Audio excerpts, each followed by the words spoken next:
Good afternoon বন্ধুরা, তোমরা সব কেমন আছো? আশা করি ভালোই আছো, আমিও ভালো আছি।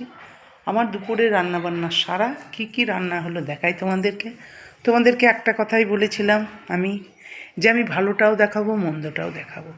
আমি খুব ভালো ভালো রান্নাও যেমন দেখাই, আমার এখন যেমন চলছে নিরামিষ রান্না, সেটাও আমি তোমাদেরকে দেখাবো, শেয়ার করব। তোমরা চিন্তা করো না, আমি জানি তোমরা ভালোবাসো এগুলো।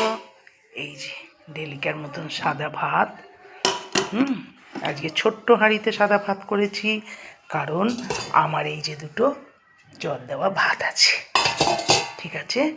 আর এই যে করেছি ডাল, মুগের সাদা সাদা মুগের ডাল, বেগুন ভাজা, ফুলকপি ভাজা,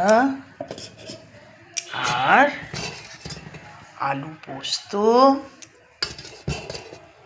আর এই যে ভাতের জন্যে পোস্ত বাটা। আর আসবে বন্ধুরা মিষ্টি বা টক দই, তখন আবার তোমাদেরকে খাওয়ার সময় একসঙ্গে দেখাবো।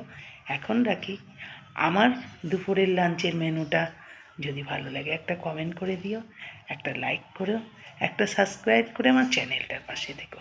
একটা সাবস্ক্রাইব অতি অবশ্যই করো, তাহলে আমার চ্যানেলটা এগোতে থাকবে। ঠিক আছে বন্ধুরা, বাই।